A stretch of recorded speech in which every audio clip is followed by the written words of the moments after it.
Hello everybody. I was trying to change something for myself today and it's become very difficult. It just seems to be set on a merry-go-round and the answer's always no, really. Anyway, I just saw this because obviously I'm a BitChute as well.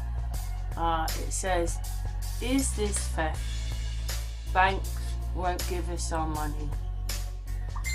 Then it says here, 2 years ago, BitChute became the target of an activist group that attempted to shut us down by pressuring our suppliers.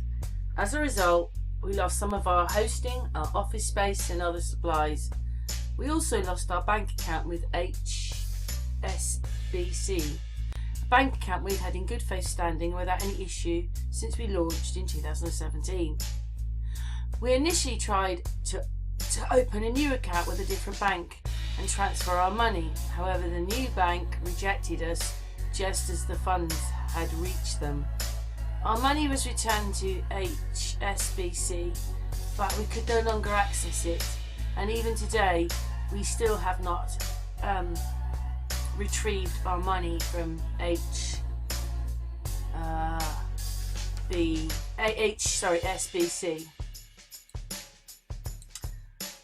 I'll read more, that's what I want. In August 2021, after failing to get a resolution through the HSBC complaints process, we requested arbitration through the UK Banking Ombudsman. We were informed of a long wait due to COVID, which had resulted in many bank-related problems for business. It wouldn't be until November 2022 that our case would be assigned. Since arbitration started, we had provided many details, including the bank account where HSBC could send our money. Within a week of handing it over that information, that bank account was suspended without notice. We informed the Ombudsman that we do not want to give HSBC additional bank account and transfer any transfer from HSBC use a third party such as eCrow. Even a bag of cash would do. A necessary action that will be likely lengthen the process. So what is happening? Well, it's happening again. That happened 19 days ago. We still have not been able to get our money from the bank, even though we have informed them that we need it urgently to pay bills. It's not clear for the reason why they're keeping it. So you mean to say that BitChute are now included in all the rubbish like everybody else? BitChute, this is what it's like for us. But anyway, I'm very sorry it's happening to BitChute. Obviously, you know, in some way there you could monetize yourself, but with all this going on, it probably won't work, will it? Anyway, BitChute, where is it? I'm going to finish. BitChute, now nearly at the end of 2022, two different banks have our money. HSBC has held it for almost 2 years. BitChute is a politically neutral company that has a diverse community in interests and backgrounds. We require that users only upload legal content that complies with our terms and community guidelines, and we have a team of support staff that ensure that this is the case. BitChute is pro-freedom of expression. That is amazing! A universal human right. And furthermore, censorship and deplatforming are poor ways to tackle social problems, as they merely create more echo chambers that can lead to bigger problems in the long run. It is important to allow people to express all the ideas to this, expose them to immediate opposition and allow for the public deconstruction of any flaws that they contain. If you are against bigotry, racism or hateful ideologies, you should be for freedom of expression. I think this is the last bit now. I might follow it at the bottom. So, in recent years, financial institutions have been using reputable risk to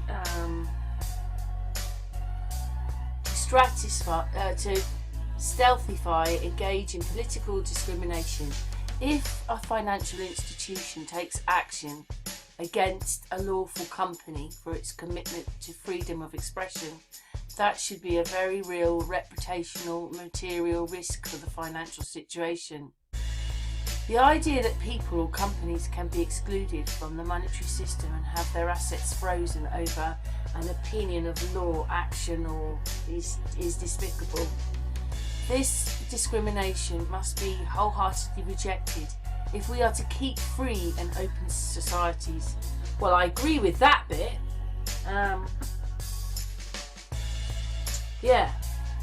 Please spread the word about the unfairness of this and share this wherever you can. Let content creators know that this is a worthy topic for a video. If you would like to contact HSBC about this or any other reason, you can find their details, and obviously there's the link there. I wish you all well and loved ones Merry Christmas and Happy New Year and other holidays, blah blah blah. Radio updates. Follow this campaign. Get it. I'm going to follow it. Karen. Oh, you can see my email.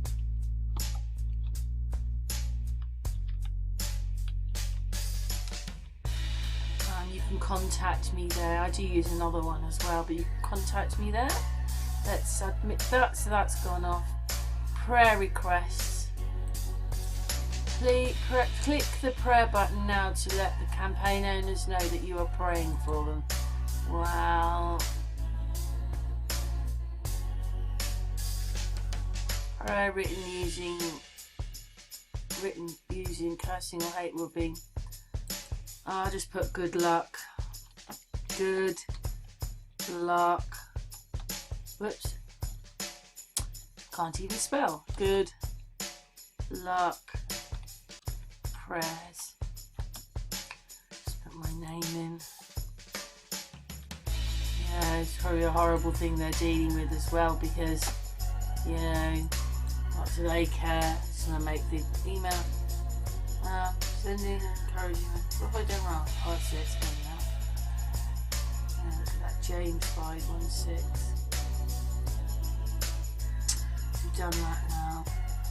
And, you know, when there are places going for freedom, it is rather annoying that they get put into all this. And like I said, it stops people monetizing on BitChute, I should think, because how can they give you their money when they've got so much of their own money withheld?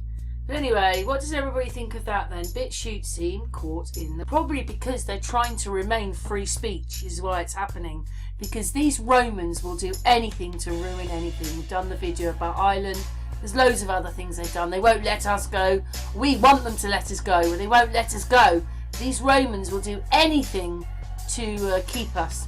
Anyway, what's your thoughts? Let me know. Thank you.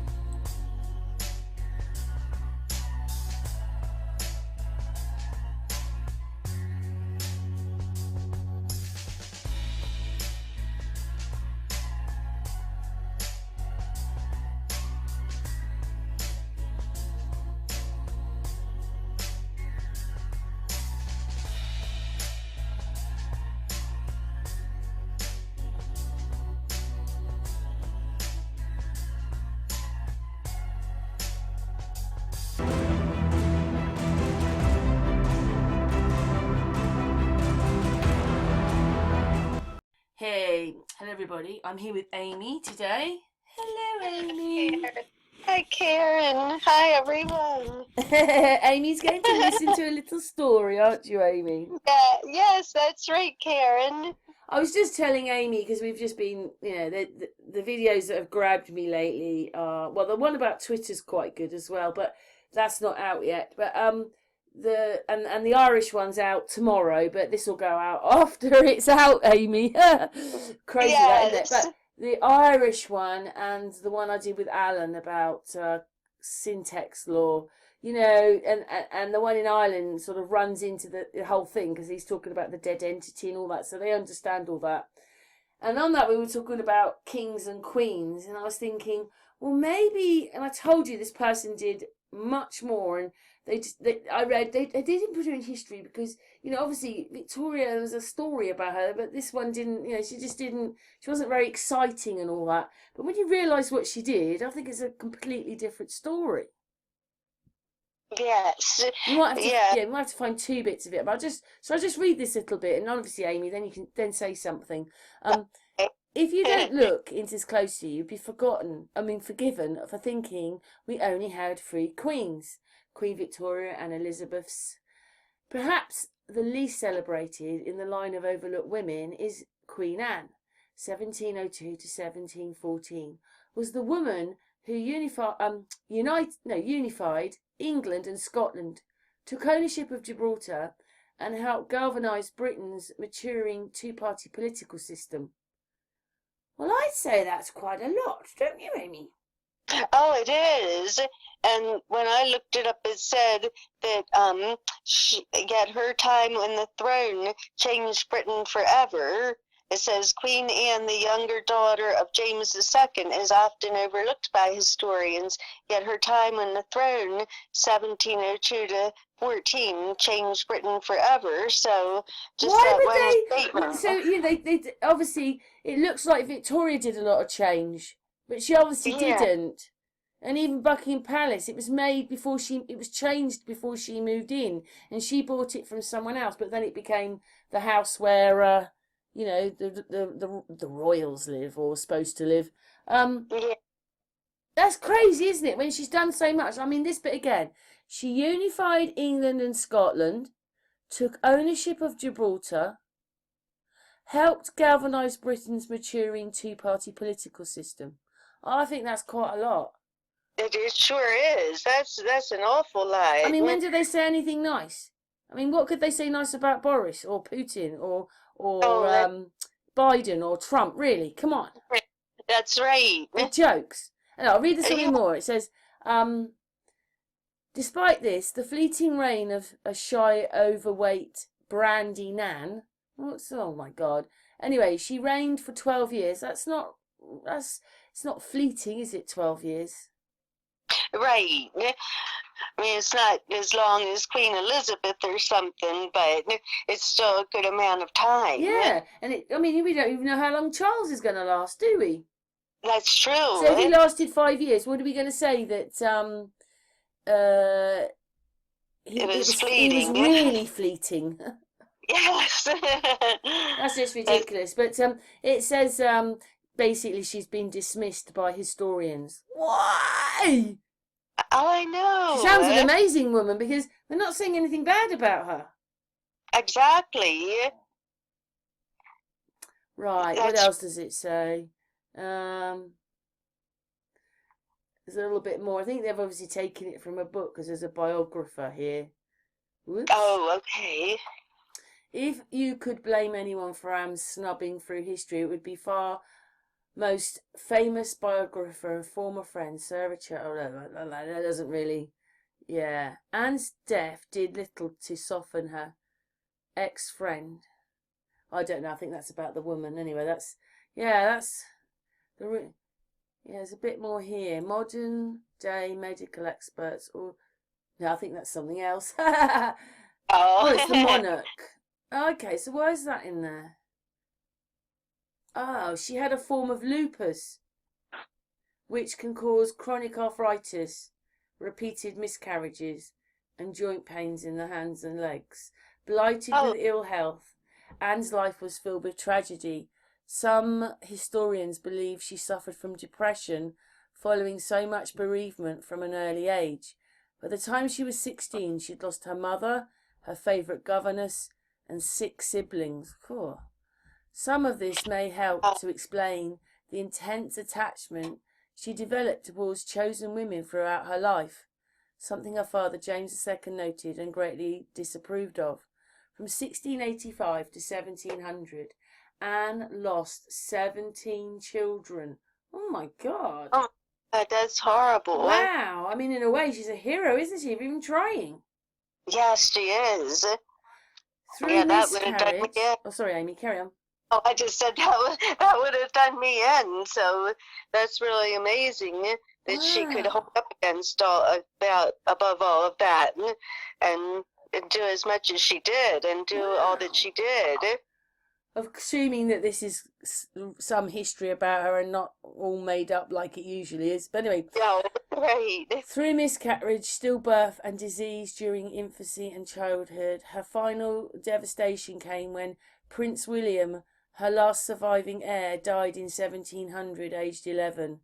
This event is said further cemented her emotional dependence on Sarah. It would probably also contributed to her love of brandy.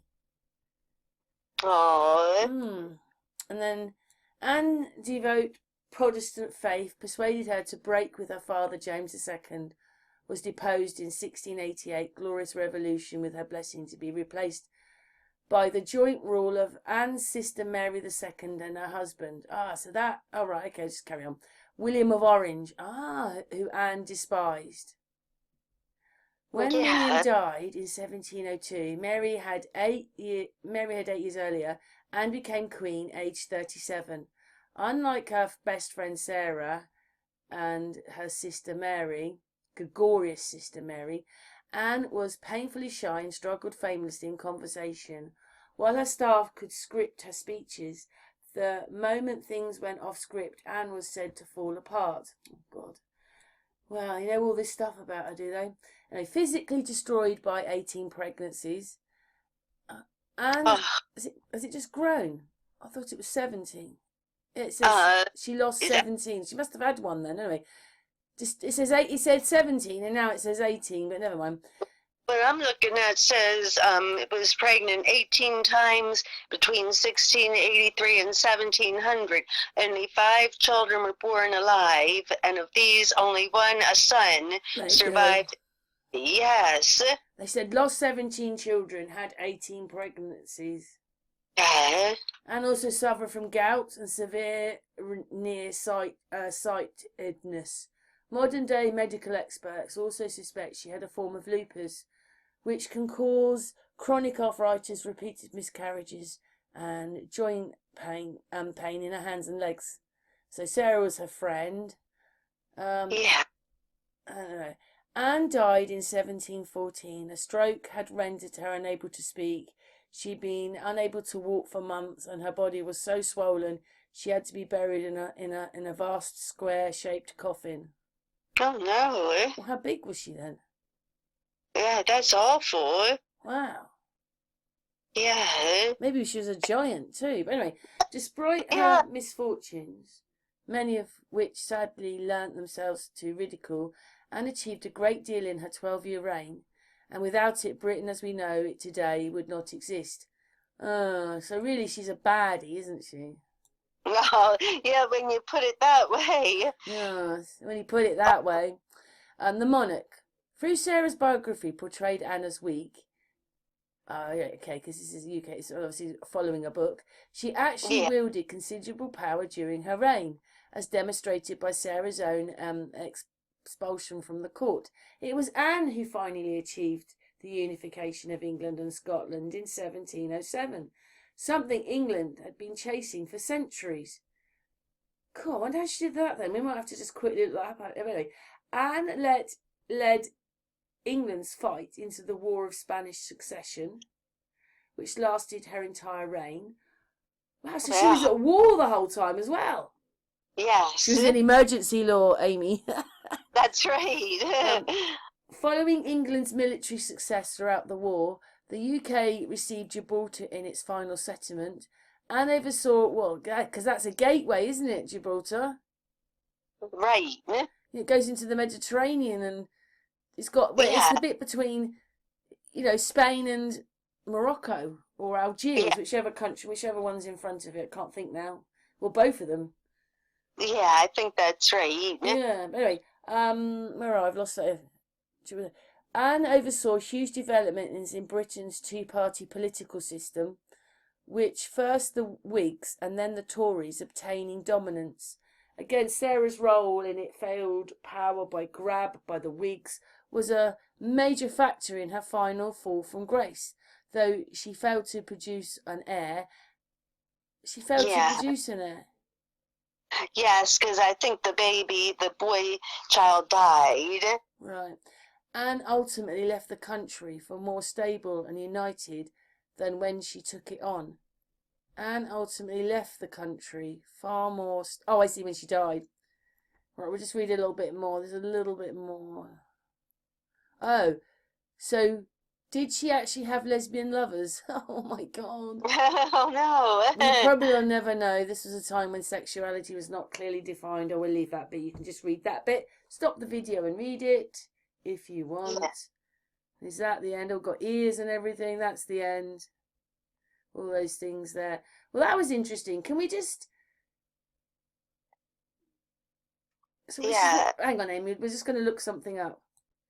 So, what she did, she made United Kingdom. That's what she did. It said it when we were coming in, didn't it, Amy, on the bit? So she made the United Kingdom. Well, we'll read a bit, but Amy's going to say something, aren't you, Amy?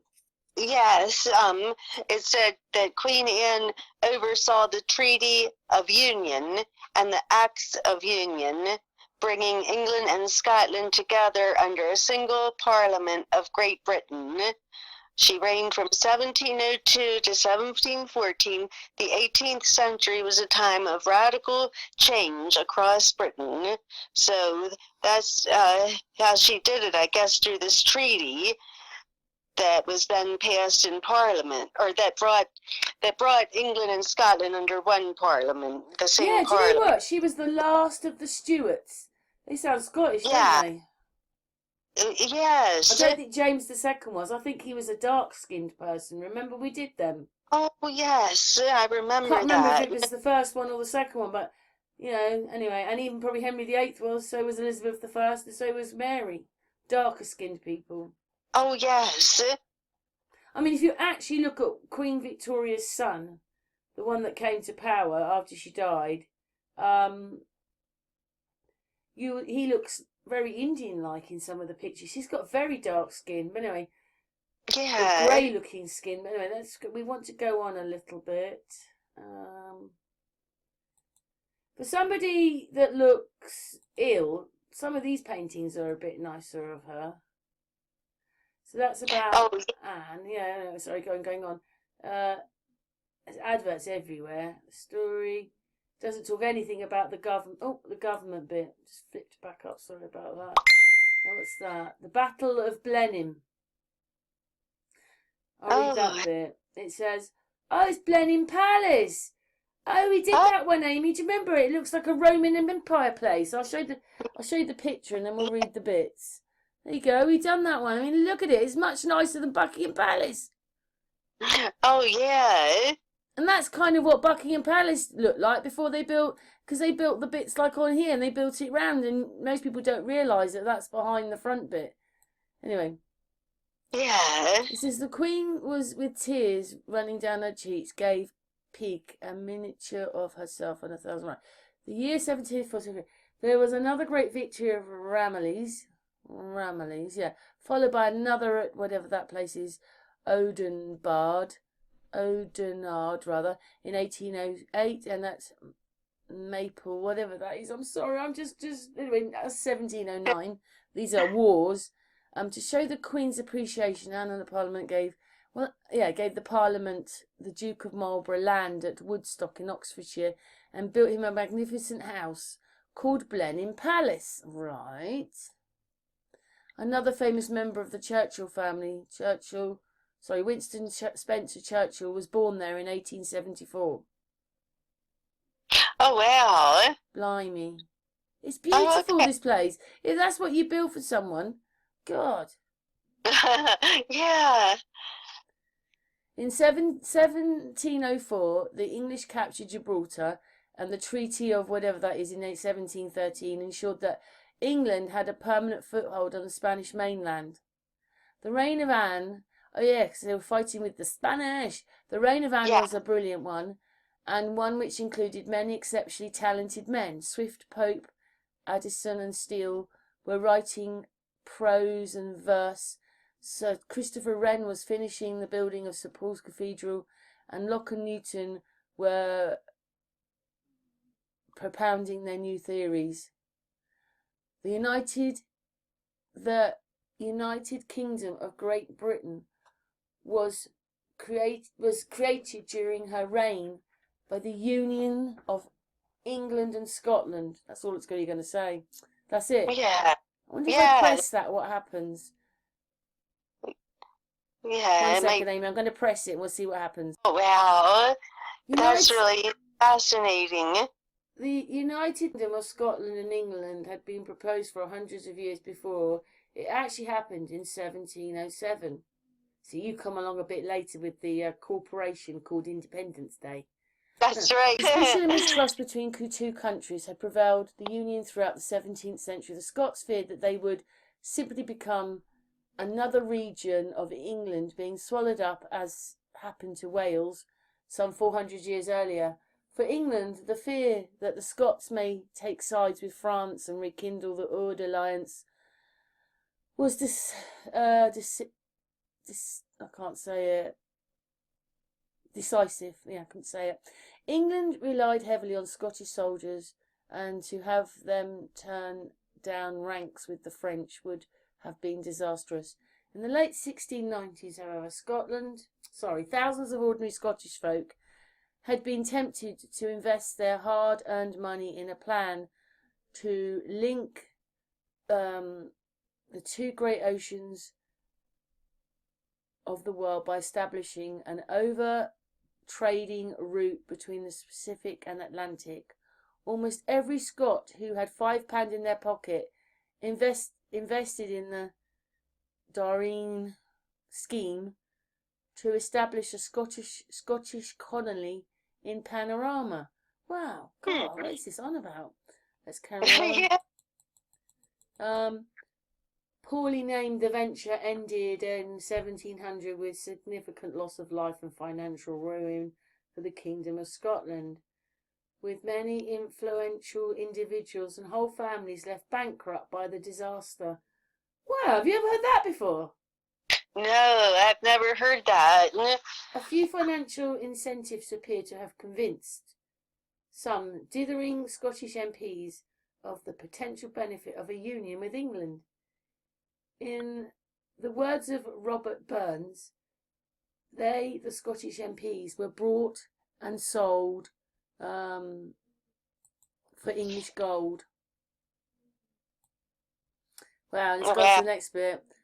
In a poorly attended Scottish Parliament, the MPs voted to agree the union on the 16th January 1707. The Act of Union was signed.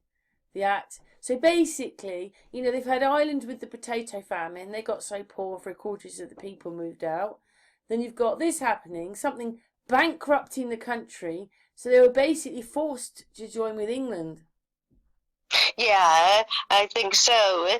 And it said that the Scottish kind of wanted to go through with it so that they would have a better time, and that they used Scottish soldiers. They had them stationed there.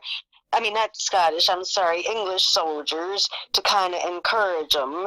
It says, the Scottish proponents of union believed that failure to agree to the articles would result in the imposition of a union under less favorable terms, and English troops were stationed just south of the Scottish border and also in Northern Ireland as a, quote, encouragement. Months of fierce debate in both capital cities and throughout both kingdoms followed. In Scotland, the debate on occasion dissolved into civil disorder, most notably by the notorious Edinburgh mob. The prospect of a union of the kingdoms was deeply unpopular among the Scottish population at large, and talk of an uprising was widespread. However, the treaty was signed and the documents were rushed south with a large military escort. And then the Kingdom of Great Britain was born on the 1st of May, 1707, shortly after the Parliaments of Scotland and England had ratified the Treaty of Union, by each approving acts of union combining the two parliaments and the power of the two crowns. Scotland's crown, sceptre, and sword of state remained at Edinburgh Castle, and Queen Anne, already Queen of both England and Scotland, formally became the first occupant of the united throne of Great Britain, with Scotland sending 45 members to the new House of Commons of Great Britain, as well as representative peers to the House of Lords. So that kind of explained that. So it sounds like maybe some of the Scottish didn't want to be part of the union. No, it sounds like now we've bankrupted you and you're on your knees, you've got to sign. Yeah, yes, exactly. But she was Queen of Scotland. How did she let that happen? Yeah, I don't know. It says here, Scotland kept its independence with respect to its legal and religious systems, but coinage, well, there wasn't any with religious systems, it's all one. But anyway, but coinage, taxation, sovereignty, trade, parliament and a flag became one.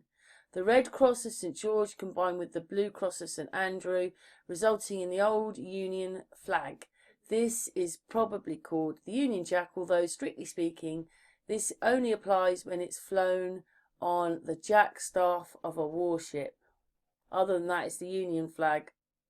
And then that's just not how, you don't think of England Union, you think of it as the United Kingdom. See? Yes, it's only the United Kingdom when it's on a ship. Other than that, it's the Union flag. It's just ridiculous, isn't it? The Union flag. Sorry, Amy, carry on. Oh, no, I was just going to agree with what you said. That's all. The Union flag that we recognise today did not appear until 1801, after another 1776. See, that's when you got your fake independence. Well, it wasn't independence, but after another act of union, when the old flag combined with the Red Cross of St. Patrick of Ireland. By 1850, approximately 40% of the total world trade was conducted through and by the United Kingdom. God, look at that. 40% of the total world trade was conducted through and by the United Kingdom, making it the most successful economic union in history. By the time Glasgow had grown from a small market town on the River Clyde into the second city of the English Empire, 2007 marked the 300th year of the Act of Union between England and Scotland. A commemorative £2 coin was issued and Wow. I know. I think that's it. Yeah, that's the end. That is just... Well, anyway, we're going back now, Amy, so 1 second. Picked out of there. So it says Anne herself created Queen Anne's bounty, which restored to the church of the income of poor clergy, a fund raised from the thrifts which Henry VIII had taken out for his own use. Yeah, because they're all one. Anyway, having endured ill health most of her life, Queen Anne died after suffering a stroke in 1714 at the age of 49. Oh my gosh, she wasn't old at all. Yeah, she was young. She managed to, for a person that they said she was very shy, for someone who's very shy, she managed to do a hell of a lot. She sure did. Do you think they try and leave her out because we go, there's the person that did it? That maybe so. Anyway, it says Queen Anne does not enjoy the same place in history as Queen Elizabeth.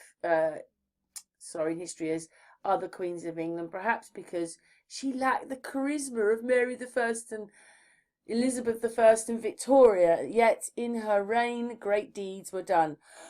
Have you ever heard of anything so ludicrous?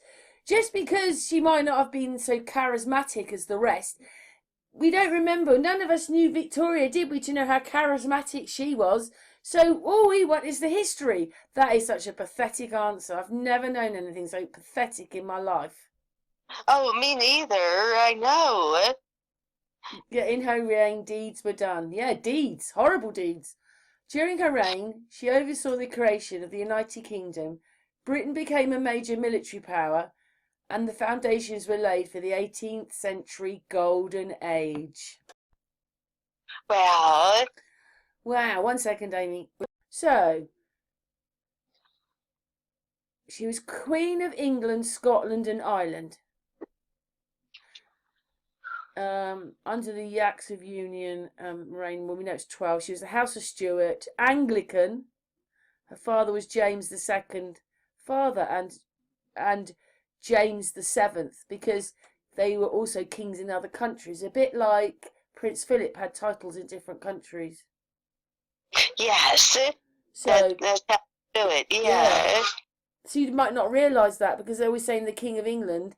But you see, Exactly. this shows you when they're kings of two different places, that's the Roman Empire. Roman Empire. That's Roman great. Empire. Yeah. And Yes. that's in the 1600s. Yeah.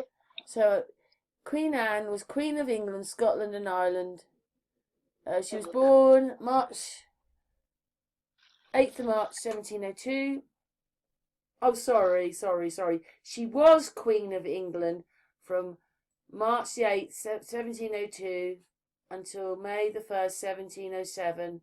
And on May the 1st, 1707, under the Acts of the Union, the kingdoms of England and Scotland were united as a single sovereign state known as Great Britain. Oh, that's uniting the Roman in. Reel them in. Anyway, Anne continued to reign as Queen of Great Britain and Ireland until her death. Yeah. She was born in St James's Palace. Well, that was 1665, so that's how old that building is. And it's older than that. She died 1714 at Kensington Palace. So that shows you how old that is. Yes. Children. Prince William, Duke of Gloucester. More. Should we have a look, Amy? Yes. Oh, they're going to list all her children. Oh, right. There's all her children. Prince William, Duke of Gloucester. He did grow a bit. He must have died somewhere. Anne Sophia of Oldenburg. Joseph of Great Britain. So she did have a few children. Mary Ann of Great Britain. Yeah. So that's one. That's four. That's four. Second. She had 5, I think. I think it said she had 5 out of the 18 that were born. But only 5 of them lived. Second miscarried child of Anne of Great Britain. Joseph of Great Britain. Stillborn daughter of Anne of Great Britain. 6th child of Anne of Great Britain. First miscarried child of Great Britain. They're giving. That's where you want to go and look at the history. 3rd, 4th, 2nd, 3rd. Wow. No, we're going back. Oh. Yeah. So, yeah. We've got some, where is it? More. So, siblings. Mary II of England, James Francis Edward Stuart. We're not going to more. Spouse. Prince George of Denmark, 1683 to 1708. That's when she died, isn't it? Parents, James II of England. Anne Hyde. Full name, Anne. Yeah. Very interesting.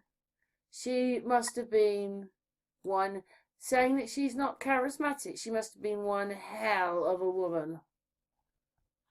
Yes, she was. Yeah, she was. It sounds like she was very strong, and she really changed the history of England. She got masses done in. Oh, she was only there for a fleeting moment, and in that moment, she changed everything for here.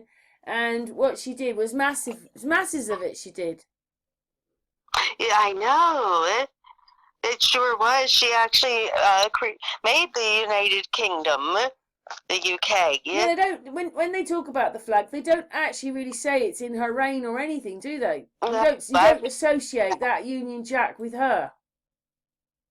That's right. I've never associated it with her. And do you know what? They don't talk about, because you imagine she's a woman, and she's changing everything. She's changing England. I mean, they're not.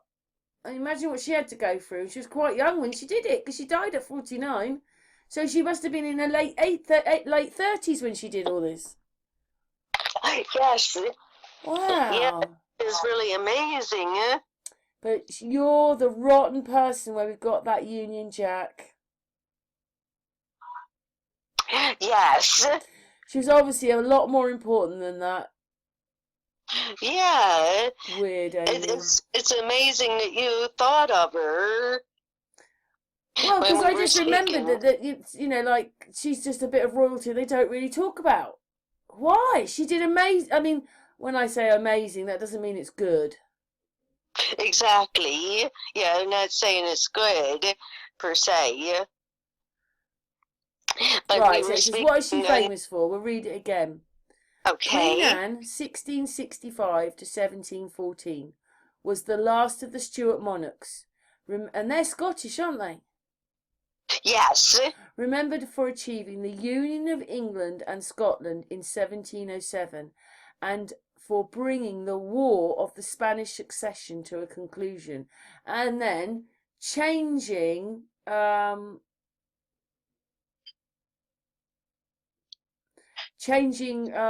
I've just forgotten, and then putting, you know, like doing the bit with the government, the two-tier political system. I mean, I'd say that was a hell of a lot she did in 12 years. Me too. Wow. It's quite remarkable that she's been taken out of history. She's the reason that we're here then. She is. That's right. Even if you don't like her, she's extremely important. Oh, I know. Wow. Your thoughts, Amy? Well, I just, I never knew she was so important like this.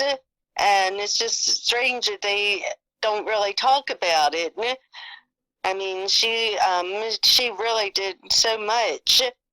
And it says she was the last Stuart queen and the first to rule Great Britain. So that's a big deal. You would think that they would have a special day for her. You mean because she was the first person to rule the United Kingdom? Yes, yeah, that's what when I looked it up, it said that Queen Anne was the last Stuart queen, which would have been, I guess, because she was from that house, and but the first, so the very first to rule Great Britain. That's much bigger than Queen Victoria, isn't it? Yeah, I mean, because she was the first Queen Victoria did, because obviously there was the Mad King, don't forget, afterwards. But then all Victoria's done is inherit it all. Exactly. And it said it talks about how during her reign the Act of Union was passed, uniting England and Scotland into one kingdom within one parliament, brought together under one monarch. So, yes, that's very important. And I think you'd have a special day to celebrate her or something, or at least know that she was actually the first queen. Oh my God, Amy, do you remember what? I mean, I did put the video out to. I was just so shocked. My mum got this ancestry thing, but it wasn't her that did it. It was some family member, maybe 20, 30 years ago, that did it. Maybe before. Anyway, the actual report was done in the 1800s, so that's before. And it basically said that this relative of ours, so my mum thought she was Welsh, just completely Welsh, but her family started from Scotland. And yeah, and then they went to Wales. I mean, I'm wondering whether he was ousted, and I've actually said that this person, who was an archdeacon, was one of my mum's relatives. Maybe he was a Knight Templar as well. You know, maybe he got ousted. And then when he was doing all these things, he was racing all over France, and then he died over there or something, a year after what he did. And what he did was, he crowned King David II of Scotland. So it had to be in that time, because obviously, when you're ratified to England, you don't have your own king, because the crown is the king, well, queen, whatever. So, because they had King David II, this is just before her. But do you remember, he crowned the king, and they said after he did that, this was how all monarchs were crowned now by an archdeacon. Yes, I remember that. I mean, that's quite a big change. That probably tells you all about the Romans again. It's all about the Romans. Yeah. You know, people have just got such ideas. It's just one day I was just looking and I was realising that the Romans wore skirts, and so did the Scottish. And even though they're different colour and one's tartan and one isn't, they all wear skirts. They're all part of the same thing. Remember they said Rome never went to Scotland, but there are 2 walls in Scotland. So Hadrian's Wall's one, and there's another one behind, and then there's great big Roman things there and histories there, and Yes. you're like, I thought they didn't get into Scotland, so that was the Pict people. So it's just Right. rubbish. Well, I suppose it Yeah, depends which Reich it is, because that's the other thing. The 3 German Reichs are the 3 Roman empires. yes, that's right. It's just... Anyway, she's obviously a Roman, isn't she? She's a Roman. Yes, it seems that way. Because it's all part of that, the Roman Empire. Yeah. That's so crazy, I know. I'm just absolutely gobsmacked that such an important person to make the United Kingdom flag that we live under is shoved under the carpet because she wasn't as charismatic as Queen Victoria. Oh, me too. I'm really astonished at that. Me too. I hope you can hear that's Floss snoring in the background. Shut up, Floss. Oh. That's incredible, Amy. Come on. I don't know where to put incredible. it. Yes. Yeah, that is incredible. It's a really good catch. Yeah, I saw it before. I've made a video about it before, or put it in a video to show this person. And it's not that you forget, but there's always so many things to move on to, so you just move on. And I probably did this 2 or 3 years ago. I remember that.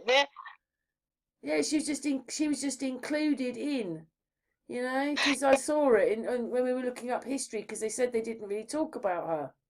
Exactly, I remember that. I probably said, look, she made the Union Jack, and then you forget about things, but she's the reason that we've got the friggin' Union Jack. Ugh. And you know what that means? That's them. Yeah, exactly. For sure. My God, what was she? She was obviously a great big empress. Yeah, I was just going to say, maybe she's so much more important than we know. That's why they sweep her under the rug. And maybe she didn't die in it. Maybe it wasn't quite like they say, because it's amazing they've got all this history about her. Oh, I know. They know all this stuff about her personal life and everything, but then they don't even tell us hardly anything. No, she should be well up there. She should be like, if you were, okay, she's only there for 12 years, but she definitely, like, all we think about is Victoria. This woman was, well, even if you don't like her, well, I don't really like her because of what she did, but she's amazing. She is. So she sorted the military out. She sorted government out. She conquered other places to stop wars in Spain, and she sorted out the political system. She's like, wow, she's obviously had a lot of power. She sure has. But she was shy, and when they did the speeches, that man said, oh no, the word said, and when she went off track, she didn't know what to say. But she sorted all that out. She must have been extremely clever. Yes, maybe she wasn't as shy. Maybe this is the real Victoria. When they talk about Queen Victoria, they use Victoria for the other stuff, but they're really talking about this person. But they've made the real one like zero, and really, I don't know. What do you reckon, Amy? I don't know. I don't know either, but I know under the Victorians, aren't they the ones that they came and kind of covered everything up as far as architecture and stuff? Yeah. It just seems like they want to promote Queen Victoria all the time. Yeah, and you think that Blenheim Palace looks like the original Buckingham Palace, and then they built this other bit on, and it said that Queen Victoria had to have it built on because of all her family moving in. You're thinking, Christ, when you look at each bit, and this is a house, they're all put together, but it's a house upon a house upon a house upon a house. How many members of family did she have if she had to build another half a palace on? I know. It must have been an awful lot. Yeah. I mean, to have all that, it just... What do you think is the reason why she built so much on? I don't know, maybe, I mean, this person's not pushed because it was Queen Victoria that moved into Buckingham Palace. It probably wasn't even called that. That's its name since, well, I don't know. But I don't know. She says it says Kensington Palace and it says some other palace. 1600s. Yeah. I don't know, but I was just like, how can you leave her out of history? I know, it's really crazy. I know they've covered up so much history, I mean, you know but how we they know go on about Queen the War of the Anne. Roses? That did my head in. I couldn't do it anymore because there's so many different answers to it, and that's a really big thing in our history, but not as big as her. Oh, I know. Yeah. Yeah, so we know about her, but they just have really watered down her role in history. Just say that she was the queen that was shy, and they don't really say much about her when she's the first queen of England, and she's the one that is responsible for the treaty that brought Scotland and England together to be the UK. That's incredible. So, it is incredible. Yeah. Anyway, I'm a bit speechless again because I have seen it, but then it's like, wow, I kind of forgot about it because I say we always move on. Right, because it's so much. This is ridiculous. She should have been well up there in history. How can they do that to someone who did so much? I mean, I know. Do you remember one of the kings? He was expected to be king from a baby. How could he control anything as a baby that wet itself? Like it's just ridiculous the things they said about that king. And then some of the kings look better than others. Then we've got stuff about Henry, but I think in her, if you want to call it a short reign, she managed to achieve everything. She changed. It must have been the East India Company and then her. Right. That's a good point. Wow. Yeah. She's the reason we've got maritime law. Oh, that's true too. Ugh. Yeah. Oh my gosh. Maybe they don't like mentioning her too much because everybody wants to put their thumbs down. Boo, but they don't mention her. But anyway, we just thought that we'd mention it, didn't we, Amy? Yeah. Yeah, that is fascinating. That's great, another great catch. Yeah, anyway, at least you've looked it up and knew what I was talking about this time. Yeah, exactly. Well, we always learn something new. Yeah, it's been a learnful week this week. It has. Yes, but that's really good. Keep learning. And also, she was like she was really from Scotland and she was ruling England. Oh, yeah. So, all this bit about, how does that happen? Like, the Scots, the way that they portray it is the Scots want to be independent, they've got all this stuff, but really, their queen was Queen of England for a while in the 1700s. Yes. Oh, it's so annoying. It's out of reach to change anything, but at least we know this is the rotten egg that got us the Union Jack, maritime law, and everything else. Yes. Yeah. Good to find these things out. Yeah. There's nothing we can do, but it's good to know our past. Yeah, we don't know if any of it's true exactly, do we? Because it's from them. It's on Google. It's on Google. Yeah. Google. And you know that they lie, but at least we've seen something. And, yeah. But anyway, thank you for helping me do this, Amy. Oh, you're welcome, Karen. Thank you for having me. Well, that was interesting, wasn't it? Yes. How did we get on it? You looked something up, and then we went to looking up Queen 8 because we went to look up. Well, it was the Union Jack. And then really that we were so we're only the United Kingdom, and they call us the United Kingdom all the time. So how does that work? That's because we're on a ship. Right. Okay, I said that courts do it. So when you go to court, when you go actually into the court, you've joined a ship in dry dock. And then the judge that's judging you doesn't judge for that court. But yeah, that's that one. But we are we obviously were a ship. Yes, exactly. Yeah, they make us be like we're on a ship, and with the quartz and everything, and they're not supposed to really do that. They're supposed to be under land, but So they she's use the that reason we married. got that as well. Yeah. I'd say that this woman was amazing. Oh, I do She's too. basically, so all the War of the Roses and Henry VIII, Elizabeth I, don't forget there's lots of hangings and all this stuff going on and wars. So they're all well and with them, but this woman, they've suppressed. She's done everything. And I they've suppressed it. know. I just think, oh, but it's because she wasn't so, she was a bit boring. I mean, she Yeah, sounds like she, exactly. and don't forget, she's ill all the time. And she's shy. Yeah. How she managed to do Yeah. it is probably a lie, but I don't know. The bit they're showing you is amazing. It is. It really is. Yeah. Anyway, anything else you want to say, Amy? Oh, I think that's about it. It's just very fascinating. Yeah.